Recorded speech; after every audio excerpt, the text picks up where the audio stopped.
simore 13. Nyande hen Yesu yalti galle joɗoyi dande weendu diddal mawngal tarimbo ha o joloyi e nder laana o jooɗi toon yimɓeɓe dari e dande ndiyam he o woni e haalinirde ɓe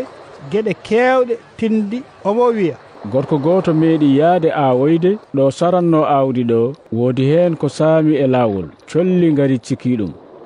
woodi hen ko saami e korkaaje ɗo leydi heewano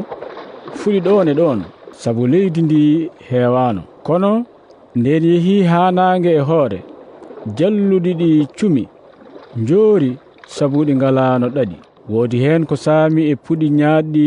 ñaaɗɗi ɗi mawni jarti jalluɗi moƴƴi ɗi woodi hen kadi ko saami e dow leydi moƴƴiri fuɗi jibini ɗe gabbe cowi laabi 100 ɗeya cowi laabi 60 ɗeya cowi laabi 30 kala jogiiɗo noppi yo heɗo. E on saha almuɓe ɓe ɓattimbo namnimo mbi holi ko waɗi so haɗa haaldo e maɓɓe haɗa naftoro tindi o jaabiɓe o wi onon on dokkama famde sirluji laamu asaman ɗi kono kamɓe ɓe dokkaka ɗum gati kala jogiiɗo ma ɓeydane ha hebbina kono mo ala o hay seeɗa mo jogii o heɓtete waɗi mboɗo naftoro tindi so mboɗo haalda e maɓɓe ko aɓe ndaara tawa ɓe jiyani kadi aɓe keɗo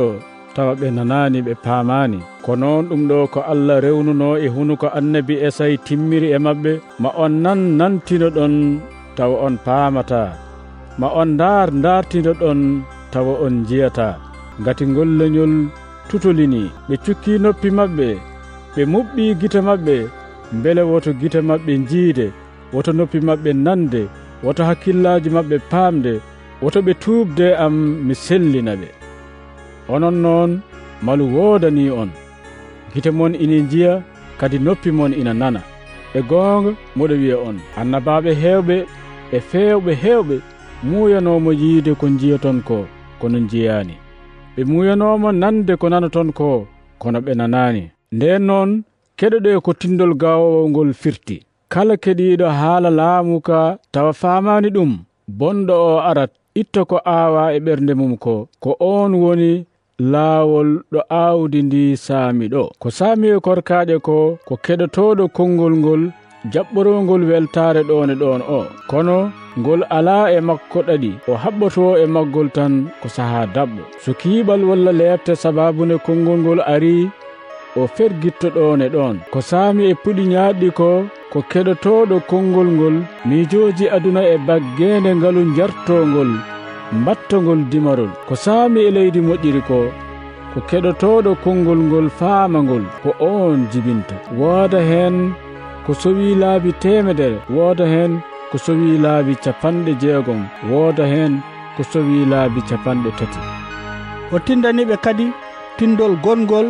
o wi laamu asaman ngu way kono gorko gooto meeɗɗo aawde e ngesa mum aawdi moƴƴiri nden yehi ha jamma ha yimɓe fufɗaani gaño on gorko ari aawi huɗo bonko e nder gulle he yehi nden yehi ha ngesa ba fuɗi ha waɗi cammeeje huɗo bonko koone feeñi sarooɓe ɓe jehi mbi joom ngesa o kalifa ko aawdi moƴƴiri ngawnoɗa e ngesa ma nden noon holito ko huɗo bonko ummi o jaabiɓe o wi ko gaño waɗi ni caggal ɗum sarooɓe ɓe namnimo mbi min jaha min ndemoyo huɗo bonko ko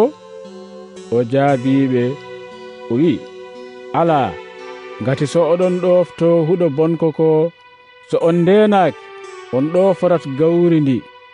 gacceɗi pudda haa coñal e on saha mami wi fitiram golle en soñooɓe ɓe yo gittu ko adi fof huɗo bonko ko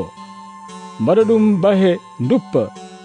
puɗɗo soñje gawri ndi nanna ɗum nder fawram o tindaniɓe kadi tindol gongol o wi laamu asman ngu way kono foɗɗere muttarda nde neɗɗo ƴetti aawi e ngesa mum ni ko kayre ɓuri aawɗeele fof famɗude kono so nde fuɗi nde wontat puɗol ɓurngol puɗi ɗi fof mawnude nde wontat lekki haa colli weeyo ngara cabbina e cate makki o tindaniɓe kadi tindol gongol o wi laamu asaman ngu way kono lawir mo debbo jiibi e muudi tati farin haa fof ɗuufini. Yeesu haalani yimɓe ɓe ɗum fof haalaniri ɗumen tindi. O meeɗano haaldude maɓɓe taw o naftoraki tindi. O waɗiratno noon ko beele ɗum ɗo ko annabi o wino ina timmi. Mami haalanirɓe tindi, mami habruɓe geɗe, gonnoɗo sirlu gila aduna o taga. Caggal ɗum o woppiti yimɓe ɓe o hooti galle. Almuɓe makko ɓe ɓattimo mbimo, firtan min tindol huɗo bonko ngol. O jaabiɓe o wi,